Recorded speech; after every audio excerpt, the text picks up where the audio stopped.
When the Yellowstone supervolcano finally erupts, the world as we know it will end not in fire, but in a suffocating blanket of gray.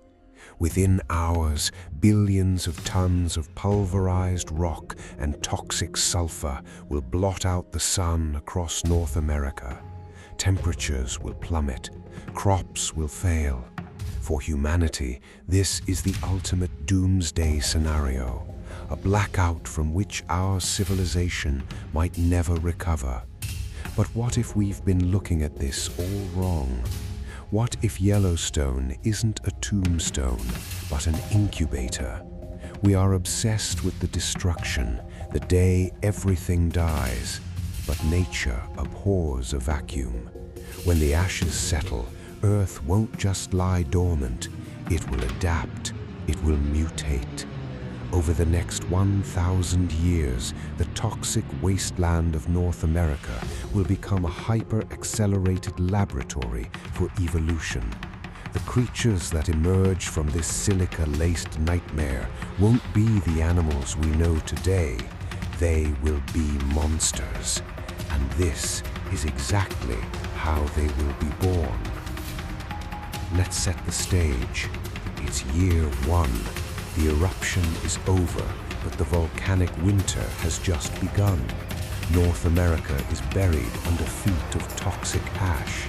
This isn't normal soil, it's rhyolite, essentially microscopic shards of glass, heavily laced with sulfur, fluorine, and heavy metals. For the first few years, this landscape is a dead zone. The ash shreds the lungs of any mammal that tries to breathe it. It turns to cement in the stomachs of grazers. 99% of the native megafauna is wiped out. But here is the curiosity gap that scientists rarely talk about.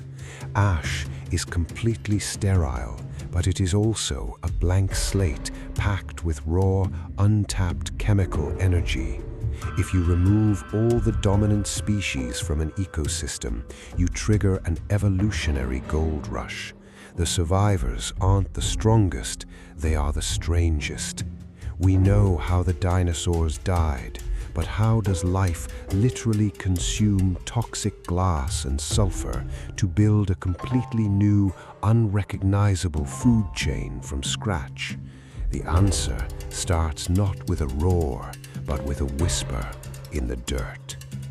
Phase 1, the ash crawlers, year 10 to 50. A decade after the eruption, the sky is still a hazy twilight. The first pioneers to conquer the ash aren't mammals, they are extremophiles.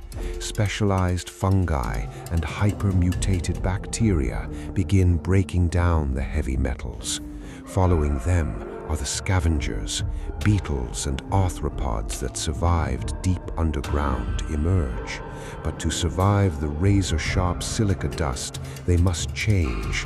Over just a few dozen generations, we see the rise of the Glass-Carapace insects. They incorporate the silica directly into their exoskeletons, becoming incredibly dense and armored, almost metallic.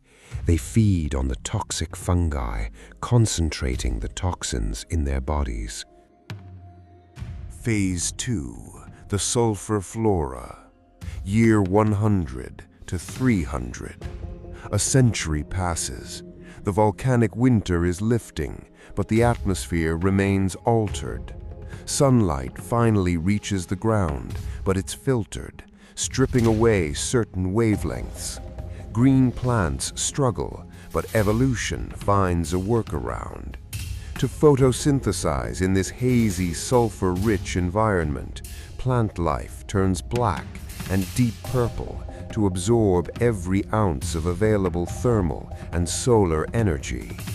North America is now dominated by thick, alien-looking iron roots, plants that literally mine the volcanic glass for nutrients. They secrete acidic sap that melts the ash, turning the landscape into a sprawling, toxic, violet jungle that smells constantly of matches and ozone. But these plants are incredibly toxic. To eat them, a new breed of herbivore must arise. Small burrowing mammals, the descendants of rats, marmots, and badgers, have survived. To process the toxic purple flora, their livers have grown to 3 times their normal size. They have lost their fur, which only traps the deadly ash, evolving instead a thick, leathery hide, reminiscent of rhinos, embedded with the same silica crystals that blanket the earth. They are blind, relying entirely on highly tuned olfactory senses to navigate the eternal smog. Phase 3. The ash-plated predators. 500 years in, and the ecosystem is booming. Where there is prey, predators will follow. But stealth is impossible when the ground is made of crunching glass, and vision is useless in the perpetual haze. Enter the Silica Stalker. Descended from the coyotes and wolves of the old world, these new apex hunters are stuff of nightmares. They have evolved thermal sensing pits along their snouts, exactly like pit vipers, allowing them to see the body heat of their prey through the thick, toxic fog. Their paws have evolved into wide, padded, hoof-like structures to walk silently over the sharp ash. They don't bite to kill. Their saliva has become a highly corrosive acid derived from the environmental sulfur, designed to break down the silica armor of the herbivores. Year 1000. 1 millennium after the Yellowstone super eruption, the North American continent is unrecognizable. It is a thriving, brutal, and stunningly beautiful alien world right here on Earth. The crust over the Yellowstone caldera has thinned, turning half the continent into a sprawling network of hyperactive geysers, boiling mud pots, and thermal vents. The atmosphere is heavy, humid, and rich in exotic minerals. It is here that evolution crowns its new masterpiece, the ultimate survivor of the ashes. Meet the Brimstone Titan, the descendant of the North American grizzly bear, but mutated beyond comprehension. Standing nearly 15 feet tall at the shoulder, the Titan doesn't just survive in this thermal hellscape, it uses it. Its fur is entirely gone, replaced by thick, overlapping plates of biological obsidian, armor forged from 1,000 years of ingesting volcanic glass. These plates act as thermal regulators, absorbing the intense heat from the geysers to power its massive, hypermetabolic muscles. It is completely immune to the toxic gases of the vents. In fact, it sleeps directly over boiling mud pots, allowing the sulphurous steam to kill off any parasites on its stone-like hide. When the Brimstone Titan hunts, it doesn't bother with stealth. It is an unstoppable biological tank. It crashes through the deep purple ironroot forests, crushing the ground beneath it, hunting the thermal sensing stalkers, flipping the food chain entirely on its head. This creature is the physical embodiment of the volcano itself, hot, violent, armored in rock, and absolutely indestructible. We look at Yellowstone with fear. We monitor its seismic activity, terrified of the day it wakes up and destroys our fragile world. And yes, for humanity, a super eruption would be a tragedy of unimaginable scale.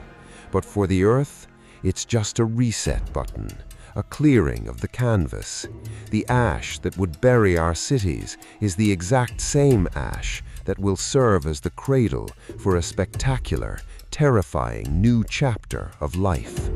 Nature is not a museum, it is a relentless, unstoppable engine of change. The monsters of tomorrow are waiting patiently beneath the ground today, waiting for the sky to fall so they can rise.